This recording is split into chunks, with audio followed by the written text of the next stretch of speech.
नमस्ते। हमारे साप्ताहिक कार्यक्रम प्रोफेसर अभय दुबे के साथ बातचीत में आपका स्वागत है। घटनाएं काफी हुई हैं, लेकिन सबसे बड़ी घटना 15 अगस्त को मोदी जी का लाल किले की प्राचीर से जैसा सबको अपेक्षित था एक चुनावी भाषण। लेकिन इस बार चुनावी भाषण में लोगों की अलग अलग वो हो सकती है, लेकिन मुझे ना उसमें वो जोश दिखाई दिया, ना उसमें कोई ऐसा तत्व दिखाई दिया जिससे लगे कि नहीं मोदी जी कुछ नई बात कर रहे हैं। मोदी जी अब इस समय थोड़ा रीअश्योरिंग उसमें थे, अपने काडर को रीअश्योर कर रहे थे कि मैं फिर आऊंगा। हालांकि उन्होंने तो डिक्लेयर कर दिया कि वो आएंगे, और वो पिछला 1000 साल और अगले 1000 साल की बात कर रहे थे, उसको भी बहुत अच्छे ढंग से मेरे ख्याल में वो परोस नहीं पाए। प्रोफेसर साहब, आपका जो एक इनिशियली हम लोग वक्तव्य ले लें, फिर उसके बेसिक्स पे आ जाएंगे। जो 15 अगस्त का भाषण था वो चुनावी तो था, लेकिन क्या वो कहीं से आम आदमी को छू पाया? देखिए, उसके दो महत्वपूर्ण पहलू हैं जो धीरे धीरे समझ में आ रहे हैं। पहले दिन जब उनको भाषण को सुना था तो तुरंत पूरी बात समझ में नहीं आई थी, और ये मेरी कमी भी है कि मैं उसको फौरन ही तुरंत नहीं डिकोड कर पाया, लेकिन जब लगातार उस पर सोचता रहा तो कुछ बातें स्पष्ट हुई। पहली बात तो यह है कि वो भारतीय राजनीति के अतीत और वर्तमान के बीच में अपनी शख्सियत को स्थापित कर रहे हैं, और उसमें हो सकता है कि देखने में लगे कि वो बहुत बड़ी डींग मार रहे हैं, बहुत बड़ी शेखी बगाड़ रहे हैं, लेकिन उनकी कोशिश तो यही है। वो ये कह रहे हैं कि 1000 साल की गुलामी का अतीत है हमारा, तो और उसके बाद मैं हूं, और मैं आगे आने वाले समय में 1000 साल के लिए भविष्य की बुनियाद रख रहा हूं। यानी जैसे कि भारत 1000 साल की गुलामी के बाद में नरेंद्र मोदी की प्रतीक्षा कर रहा था कि वो आएंगे और आने वाले भविष्य की बुनियाद रखेंगे। इसी बीच में हम लोगों के मित्र हैं राम कृपाल जी, जो कि वरिष्ठ पत्रकार हैं, तो उन्होंने एक बड़ी अच्छी टिप्पणी की, मैं उनको श्रेय देता हूं उस टिप्पणी का। उन्होंने कहा कि नेता हमेशा कोशिश ये करता है कि वो अतीत की चर्चा करे और भविष्य की चर्चा करे, और वर्तमान की चर्चा से वो कतरा के निकल जाना चाहता है, क्योंकि वर्तमान की चर्चा करेगा तो उसे पकड़ लिया जाएगा। मसलन जब नरेंद्र मोदी कहते हैं quit corruption, quit India corruption, corruption quit India कहते हैं, तो वो ये नहीं बताते कि भाई 10 साल से तो वो सत्ता में है और देश के अधिकतम विधानसभाओं में भी उन्हीं का राज्य था, तब फिर वो भ्रष्टाचार को क्यों नहीं हटा पाए? 10 साल बाद शासन, 9 साल तक शासन करने के बाद में उन्हें क्विट करप्शन क्विट इंडिया का नारा क्यों देना पड़ रहा है? और ये तो हम मान सकते हैं कि भाई किसी भी परिवारवाद चलाने से आप नहीं रोक सकते उसको, पार्टियां अपना परिवारवाद चलाती हैं, नेता अपना परिवारवाद चलाते हैं, तो वो तो नारा उनका एक बनता है। तुष्टीकरण का सवाल भी ऐसा है जो उनका बनता है, लेकिन जो भ्रष्टाचार का प्रश्न है उसमें तो नरेंद्र मोदी पकड़े जाते हैं। वो 10 साल तक उनकी जिम्मेदारी थी कि वो उस भ्रष्टाचार को कम से कम कमजोर हालत में पहुंचा देते, ताकि भ्रष्टाचार मामूली सा ही रह जाता, लेकिन वो ऐसा नहीं कर पाए। और उनकी पार्टी में भी भ्रष्टाचारियों की खूब संख्या है, उसकी पूरी सूची बताई जा सकती है। दूसरी पार्टियों के तमाम भ्रष्टाचारियों को उन्होंने ले लिया है, और कहा भी जाता है कि कमल छाप साबुन है जिसके जरिए वो भ्रष्टाचारियों को साफ सुथरा करके धो के अपने पास रख लेते हैं। तो एक तो ये है, अपनी शख्सियत को उन्होंने बहुत मजबूती के साथ में स्थापित किया है, और वो इतिहास में अपना नाम लिख के जाना चाहते हैं। दूसरी, एक उन्होंने एक योजना की घोषणा की जिसको विश्वकर्मा योजना कहा जा रहा है, और उसको तुरंत अगले ही दिन कैबिनेट ने उसको पारित भी कर दिया, और उसको उसको लागू किया जाएगा। तो इसमें क्या है कि जो बढ़ई होते हैं, लोहार होते हैं, नाई होते हैं, इस किस्म की जो कारीगर जातियां हैं, जिनके पास पैसे का अभाव रहता है, उनको 1 लाख रुपए का कर्जा दिया जाएगा, और बहुत ही कम ब्याज दर पर, 5% की ब्याज दर पर वो उस कर्जे का इस्तेमाल कर सकेंगे। तो इस प्रकार की जातियों को अगर आप जोड़ें तो वो करीब आबादी का 25 से 30% के आसपास बैठती हैं, और ये भारतीय जनता पार्टी मुद्दतों से काम कर रही है कि इसको किस तरीके से वो अपने दायरे में ले, और इसको उसका जो ऊंची जातियों का जनाधार है उसके साथ वो जोड़ दे, क्योंकि वो भारतीय जनता पार्टी जानती है कि यादव तो उसके साथ नहीं आने वाले हैं। यादवों की राजनीति अलग तरह की, और यादव आएंगे भी तो उन्हें बहुत कुछ चाहिए होगा, वो पार्टियों में बहुत सारे बड़े पदों की मांग करेंगे, उन्हें सरकार में भी बहुत बड़ा हिस्सा चाहिए, क्योंकि वो एक बहुत ही राजनीतिकृत बड़ी और ताकतवर बड़ा समुदाय है, और अकेली दम पे वो लोग सत्ता का सुख भोग चुके हैं और दूसरों को सत्ता में लाने में उनकी भूमिका भी रही है। इसलिए यादवों को भारतीय जनता पार्टी के दायरे में लेना कठिन भी है, और अगर वो सफल भी हो गए तो भारतीय जनता पार्टी के सारा हिंदू एकता का मीजान बिगाड़ देंगे। जी।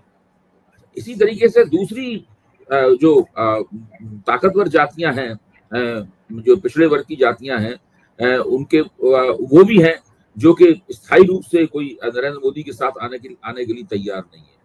तो ये 25-30% का ये जो कमजोर कारीगर जातियों वाला हिस्सा है, जिनके पास ना जमीन है, ना इन्हें आरक्षण के कोई लाभ मिलते हैं, तो ये इसके दम पर लगातार उत्तर प्रदेश में भारतीय जनता पार्टी चुनाव जीतती रही है।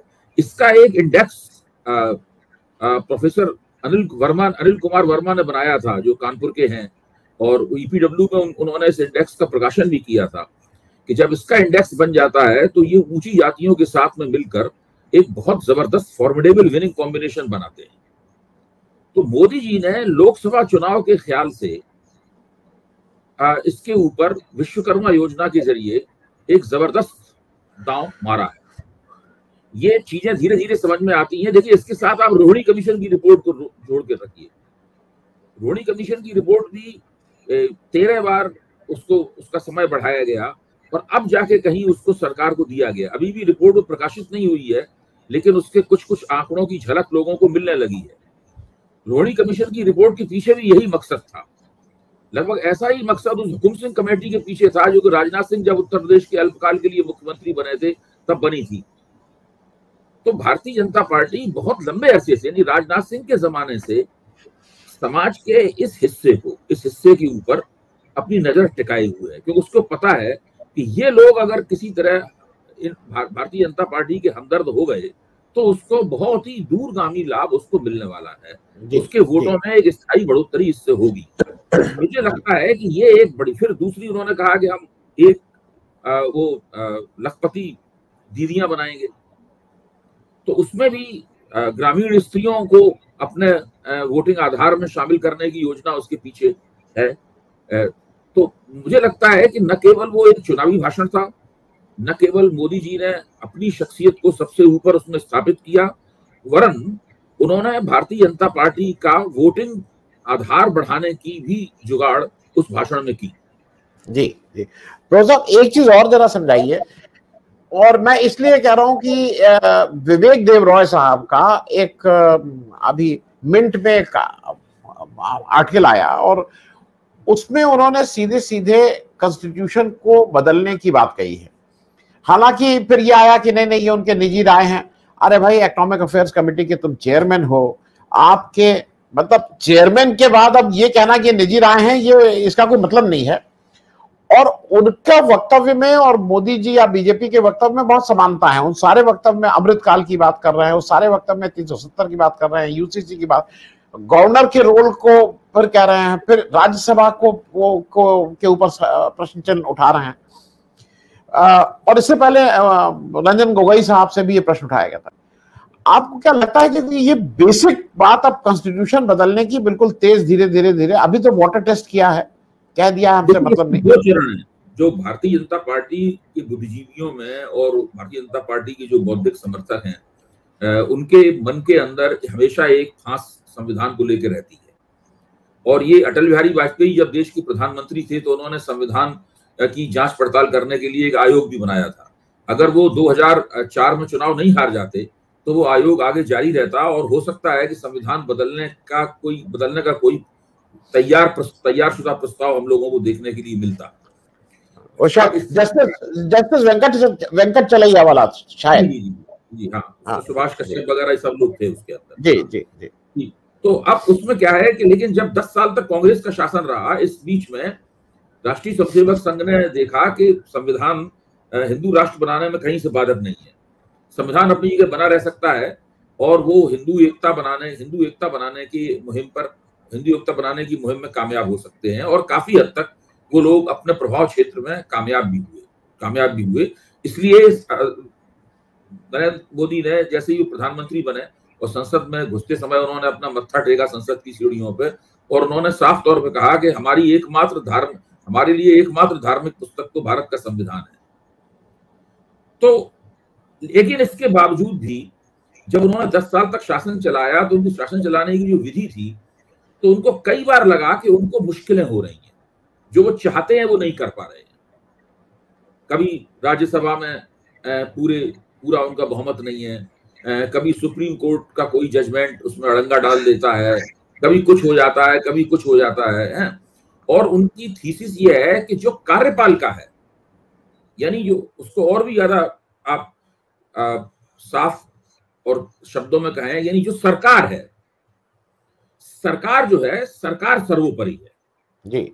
सरकार जो करती है उसको सही मानना चाहिए, सरकार जो करती है उसकी आलोचना नहीं की जानी चाहिए, सरकार जो आंकड़ा पेश करे उसको मान लेना चाहिए, सरकार जो व्याख्या करे वही व्याख्या सही है, उसका विरोध नहीं करना चाहिए। तो वो एक इस तरह का संविधान चाहते हैं, वो इस तरह का एक कानूनी बंदोबस्त चाहते हैं जिससे देश और समाज का, बहस मुबाहिसे का, सब चीजों का, प्रशासन का, गवर्नेंस का, हर चीज का संपूर्ण 100% सरकारीकरण हो जाए। जी। अब ये जो एक मंशा है, इस मंशा में कुछ खतरे भी हैं। जैसे कि जब आप संविधान संशोधन करने के लिए निकलेंगे या उसको आमूल-चूल बदलने के लिए निकलेंगे, तो उससे क्या स्थितियां पैदा होंगी इसके बारे में अभी अंदाजा नहीं लगाया जा सकता है। तो उससे क्या होता है कि ये लोग वाटर टेस्ट करने के लिए बीच बीच में सुरसुरी छोड़ते हैं। जी। तो मेरा मानना, मैं नहीं मानता हूं विवेक देवराय ने कि केवल अपनी मन से ही लिखा होगा। जी। उन्होंने एक सुरसुरी छोड़ी है, उस पर वो प्रतिक्रिया देखना चाहते हैं। तो अब अगर इस तरह की अगर प्रतिक्रियाएं अनुकूल लगी तब फिर वो कार्रवाई शुरू हो सकती है, अगर प्रतिक्रियाएं अनुकूल नहीं लगती हैं तो कह देंगे उनके निजी विचार हैं। तो इस तरीके से ये इस तरह से पूरी राजनीति की जा रही है। साहब, मुझे दो चीजें स्पेसिफिकली, एक जब वो कह रहे हैं कि गवर्नर का रोल, तो मुझे लगता है कि उनको हर जगह गवर्नर, दिल्ली का जो इस समय गवर्नर, लेफ्टिनेंट गवर्नर है, उस तरह का गवर्नर चाहिए। जो कह रहे हैं ना, गवर्नर का रोल डिफाइन होना चाहिए। और दूसरा, जो वो राज्यसभा के बेसिक एग्जिस्टेंस पे भी वो सवाल उठा रहे हैं, तो मुझे लगता है कि मोदी जी को पता है कि 5-7 साल में भी राज्यसभा में उनकी एब्सोल्यूट मेजॉरिटी नहीं हो पाएगी, चाहे जो हो जाए, क्योंकि जिस तरह से अभी देखा है ना, वो केंद्र में जो वर्चस्व उन्होंने स्थापित किया है, वो राज्यों की राजनीति में उनका वर्चस्व नहीं है। भाजपा राज्यों की राजनीति के मामले में काफी कमजोर रहती है। कई जगह आप देखिए, कई जगह तो सरकार उनकी सरकारें छिन जाती हैं उनसे। वो कांग्रेस की सरकार छीनने में, अब राजस्थान में मान लीजिए अशोक गहलोत दोबारा चुनाव जीत गए, मान लीजिए, मैं ये नहीं कह रहा हूं जीत जाएंगे, अगर मान लीजिए दोबारा चुनाव जीत गए तो ये भाजपा के लिए एक बहुत बड़ा सदमा होगा।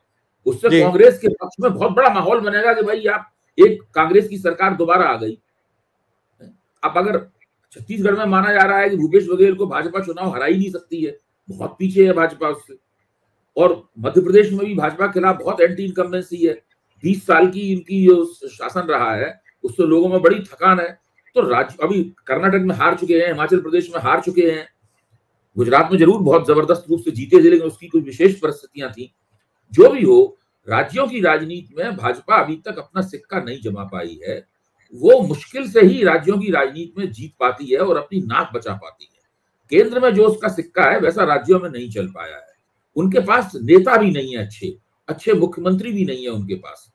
हरियाणा में जैसे कि उनके मुख्यमंत्री इस तरह के बयान देते हैं कि पुलिस सबकी हिफाजत नहीं करती, ऐसे मनोहर लाल खट्टर ने बयान दिया, जो गुड़गांव की घटनाएं हुई उनके ऊपर। तो और जैसे मणिपुर के मुख्यमंत्री हैं, आप देखिए, वो पूरी तरीके से ढक्कन है, उनके तैनात किए हुए सारे अफसरों को केंद्र सरकार ने हटा दिया है, अपने अफसरों को वहां पर भेज रखा है, तो उनका होना ना होना बिल्कुल बराबर है। तो इस तरह की जो परिस्थिति है, वो अब राज्यसभा क्या है, वो तो काउंसिल ऑफ स्टेट है। जब तक आप राज्यों में जम के चुनाव नहीं जीतेंगे, राज्यसभा में आपका बहुमत नहीं होगा। और अभी उन्हें दिखाई पड़ रहा है कि 3 राज्यों में फिर से चुनाव हार सकते हैं ये। तो यहाँ फिर इसका मतलब राज्यसभा में बहुमत से और भी दूर रह जाएंगे। हर बार उन्हें बीजू जनता दल के सामने, वाईएसआर कांग्रेस के सामने घुटने टेकने पड़ेंगे, उनकी बातें माननी पड़ेंगी, तब कहीं जाके उनके विधेयक जो है वो कानून में बदल पाएंगे। तो इन सब बातों के देखते हुए वो कह रहे हैं कि संविधान को इस तरह का कर दिया जाए ताकि ये सब मुश्किलें ना रहें। जी, मैं एक चीज और प्रोसाहब, क्योंकि दोनों चीजें रिलेटेड है इसलिए दोनों प्रश्न एक साथ कर दे रहा हूं। तेलंगाना में भी जैसी स्थिति है, 1 और 2 नंबर की लड़ाई बीआरएस और कांग्रेस के बीच होने की संभावना है। अब वो कौन कितना पीछे रहेगा, कौन आगे रहेगा, वहां पे बीजेपी बहुत डिस्टेंट थर्ड रहने की बात है। मैं इस बात को इसलिए कह रहा हूं कि एक ऑपोजिशन का स्पेस है जहां पे अगर ये लोग इंडिया इंडिया करके एक साथ इकट्ठा हो जाते हैं तो बिना बात के बीजेपी को देंगे। मैं किस रेफरेंस पे कह रहा हूं वो मैं बता दूं। दिल्ली प्रदेश को लेके कांग्रेस ने अपनी एक मीटिंग की। उस मीटिंग में उन्होंने भाई दिल्ली प्रदेश की बातें की, कोई भी करेगा। वहां मीटिंग से बाहर निकले, अलका लांबा से पत्रकारों ने पूछा, उन्होंने कहा कि नहीं हम लोग भाई मीटिंग किए और हम तैयारी कर रहे हैं। उन्होंने कहा किस सीट, कितनी सीट, उन्होंने सीट का नहीं मालूम, लेकिन हम 7 सीट पे तैयारी कर रहे हैं। मेरे हिसाब से बिल्कुल ठीक था। कोई भी कहेगा कि भाई अपना 7 से, अभी तो कोई वो नहीं हुआ। अब इसको लेके मीडिया ने बिल्कुल चलाना शुरू किया कि आपस में दरार, दोनों वो ये टक्कर और दरार टूट, जिसका कोई अर्थ नहीं था। भाई अगर आज की तारीख में कोई आम आदमी से भी पूछे तो वो भी कहेंगे हम 7 सीटों पे तैयारी करना। भाई कोई भी पॉलिटिकल पार्टी कहेगी, नहीं कह रहे हैं। जब तक समझौता नहीं होता है तब तक तो ये कहा ही जाएगा। अच्छा, समझौते में अभी तय नहीं है किसको कौन सी सीट मिलेगी। अगर वो अभी से तय कर लेंगे कि हम 3 ही सीट पे तैयारी करेंगे, 4 सीट पे तैयारी करेंगे, 5 सीट तैयारी करेंगे, तो एन मौके हो सकता है कि वो सीट आपके हिस्से में ही ना आए। तो उन्हें तो 7 पे तैयारी करनी है। देखिए, मैं मीडिया में भी, दूसरे चैनलों पे भी, कमर्शियल चैनलों पे भी मैंने ये कहा है कि ये दरअसल पूरी परिस्थिति को दिया जाने वाला एक मीडिया स्पिन है। जो भारतीय जनता पार्टी के पक्ष में जाता है ये दिखाने की कोशिश है कि ये जो इंडिया नामक मोर्चा है ये सुगठित नहीं है, इसके बीच में तालमेल नहीं है और ये अंततः बिखर जाएगा। तो जब तक वो इस तरह की छवि प्रोजेक्ट नहीं करेंगे तब तक भारतीय जनता पार्टी को उससे लाभ नहीं होगा। लेकिन मुझे लगता है कि जो इंडिया के खासतौर से कांग्रेस और आम आदमी पार्टी के नेता हैं, उन्होंने बड़ी कुशलता से इस मसले को संभाला।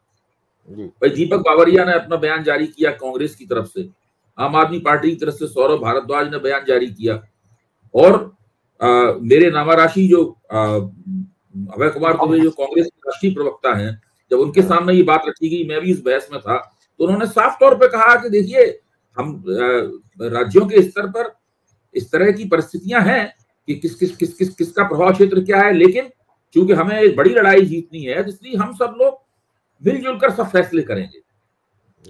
जी, उन्होंने जिस बात पेश की जा रही थी उन्होंने उसका बहुत अच्छा जवाब दिया, मैं ये कहूंगा।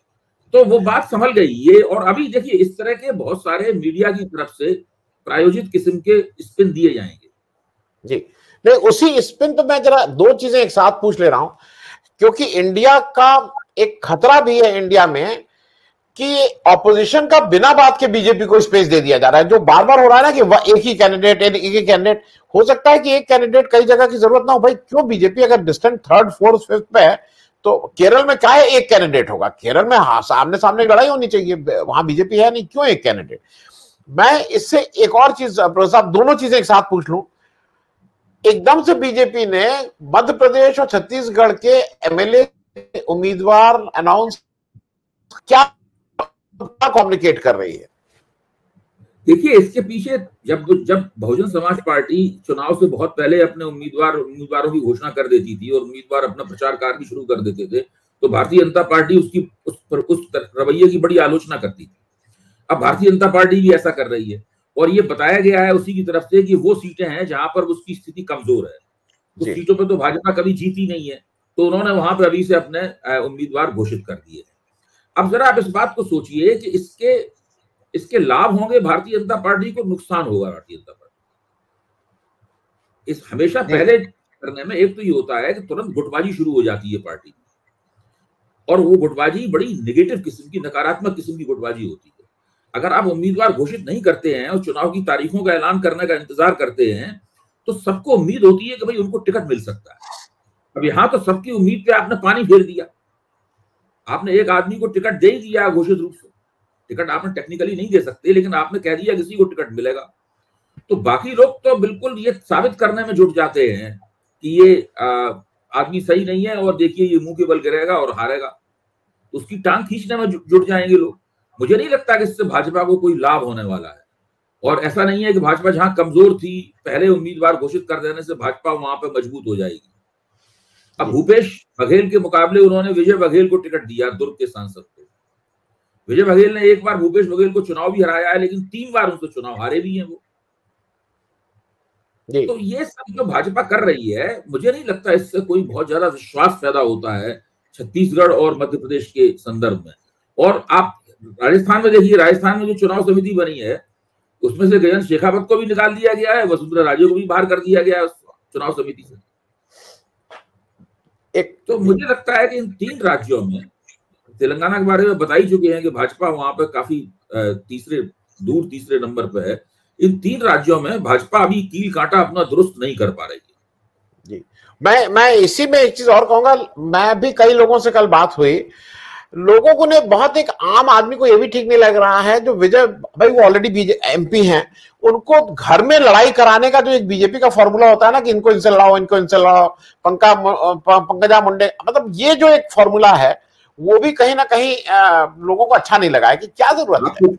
आपको ध्यान होगा कि स्वपन दास गुप्ता राज्यसभा के सांसद थे, ममता बनर्जी को हराने के चक्कर में स्वपन दास गुप्ता को यहां से राज्यसभा की संसदीय से इस्तीफा देकर भारतीय जनता पार्टी ने पश्चिम बंगाल से चुनाव लड़वाया। क्या हुआ, उनकी सांसदी भी गई और वहां भी चुनाव हार गए। आप सोचिए, क्योंकि यहाँ पे वो नॉमिनेटेड सांसद थे तो उन्हें इस्तीफा देना पड़ा यहाँ से। विजय बघेल को तो इस्तीफा नहीं देना पड़ेगा, लेकिन यहाँ पे तो वो ये भाजपा पहले भी इस प्रकार के कदम उठा चुकी है। और देखिए, इससे ये भी लगता है कि आपके पास ऐसे उम्मीदवारों की भी कमी है जो जिन्हें आपको भरोसा हो। भाई, आप एक अच्छे युवा और प्रतिभाशाली और जिसका भविष्य उज्जवल हो, ऐसे किसी उम्मीदवार को आप भूपेश बघेल के मुकाबले क्यों नहीं खड़ा कर सकते? जी जी, उनके मुकाबले खड़ा कीजिए। अभी तो इससे ये भी लगता है कि आप विजय बघेल का लगता है अगले लोकसभा में चुनाव टिकट काटने वाले थे।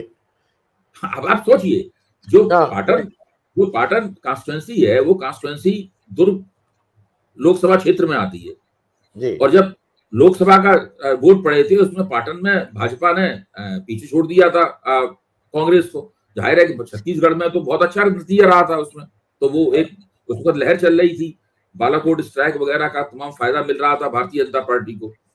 तो इसका सीधा मतलब ये है कि अब अगली बार जब लोग, अगर मान लीजिए वो अभी विधानसभा चुनाव हार जाते हैं भूपेश बघेल से, तो इसका फिर लोकसभा चुनाव में उनके लिए ये एक नेगेटिव पॉइंट हो जाएगा, तो उनका लोकसभा टिकट कटेगा। तो ये विजय बघेल के लिए भी नुकसानदेह है, संकेत है, और भारतीय जनता पार्टी के लिए भी मुझे बहुत फायदे की चीज नहीं दिखाई पड़ रही। साहब, एक आदमी, एक व्यक्ति, एक छोटी टिप्पणी उसमें भी कर लें। राहुल गांधी तो अपने रास्ते चले जा रहे हैं, वो सब्जी वाले को बुला के उससे बात कर रहे हैं, ये कर रहे हैं, वो कर रहे हैं, तो वो कनेक्ट वाला जो उनका वो है, वो इस समय समहाउ मैसेजिंग ये हो रही है कि उनका आम आदमी से कनेक्ट बहुत ज्यादा हो रहा है। मैं इस पे एक छोटी टिप्पणी चाहूंगा। भाई, दूसरी उनकी यात्रा शुरू होने वाली है, राहुल गांधी की दूसरी भारत जोड़ो यात्रा शुरू होने वाली है, और मुझे लगता है ये है कि ये दूसरी भारत जोड़ो यात्रा खत्म जब तक होगी तब तक राहुल गांधी की छवि में और ज्यादा इजाफा हो जाएगा। और उनका जो भारत जोड़ो यात्रा क्या है, वो जनसंपर्क यात्रा ही है एक तरह से, हर तरह से, तो एक और भी ज्यादा इजाफा हो जाएगा। और उसी बीच में कांग्रेस, ये विधानसभाओं के चुनाव भी अगर अच्छा प्रदर्शन कांग्रेस ने कर दिया तो कुल मिलाकर एक अच्छा मोमेंटम, अच्छा माहौल कांग्रेस को मिलने वाला है। कांग्रेस, इसमें शर्त यह है कि कांग्रेस इन विधानसभा चुनावों को उसी अंदाज में जीते जिस अंदाज में उसने कर्नाटक जीता है, कर्नाटका जीता, ढीले हवाले के साथ नहीं, मतलब जीत कमजोर नहीं होनी चाहिए। सिर्फ कर्नाटक में ठप्पे के साथ जीत हुई है, वैसी जीत इन तीनों विधानसभाओं में होनी चाहिए। वहां कांग्रेस बताएगी कि हम अपनी राज्य सरकारों को कायम भी रख सकते हैं और भाजपा से राज्य सरकार छीन भी सकते हैं। प्रोजाब, एक और चीज थी, थोड़ा मीडिया में भी रुख, वो अब एबीपी के जो आ रहे हैं, सर्वे आ रहे हैं, टाइम्स ऑफ के, मतलब पहले तो वो कहीं आसपास नहीं दिखाते थे, अब वो कह रहे हैं नहीं क्लोज है, कहीं कह रहे हैं आगे है, मतलब कुछ कुछ माहौल में भी चेंज हो रहा है। ये हालत मतलब है जबकि केवल अभी घोषणा ही हुई है विपक्षी मोर्चे की जी, विपक्षी मोर्चे की घोषणा हुई है, तब जो कांग्रेस और भाजपा के सीधे सीधे टक्कर वाली सीटें हैं, वहां पर पिछली बार भाजपा का स्ट्राइक रेट 92% था, तो अभी उसको घटा के 80% कर दिया है सर्वे में। 12% जो स्ट्राइक रेट अभी सर्वे की संगठन की मोर्चे की घोषणा से ही कम हो गया है। तो अब देखिए आगे किस तरीके से मामला चलता है। अगर ये विपक्ष की एकता बनी रही और इसने ठीक से अपने अपने अपने खिलाफ होने वाली साजिशों और दिए जाने वाले मीडिया स्पिनों और इस सब का ठीक से मुकाबला किया, तो फिर आज से 3-4 महीने के बाद में जो सर्वे होगा, खासतौर से विधानसभा चुनावों के बाद जो सर्वे होगा, उस सर्वे में आपको कोई और तस्वीर भी देखने को मिल सकती है। जी मैं चलते चलते एक बात के बिना बात पूरी नहीं होनी चाहिए। मणिपुर में सुप्रीम कोर्ट ने सब कुछ बना ना दिया, लेकिन कुछ हो मतलब वहां कुछ संभल नहीं आया, कभी 3 मारे गए। मतलब मणिपुर पे आपको क्या लगता है सरकार क्यों इसको इतना कैरी ले रही है? देखिए वहां बिल्कुल परिस्थिति उनके हाथ से निकल चुकी है। अभी फिर वहां एक एम्बुश हो गया है, लग रहा था ऐसे 1-2 दिन में शांति होने वाली, लेकिन फिर एम्बुश हो गया है, फिर लोगों की जान गई है। तो उसमें मणिपुर की स्थिति बिल्कुल उनके हाथ से निकल चुकी है।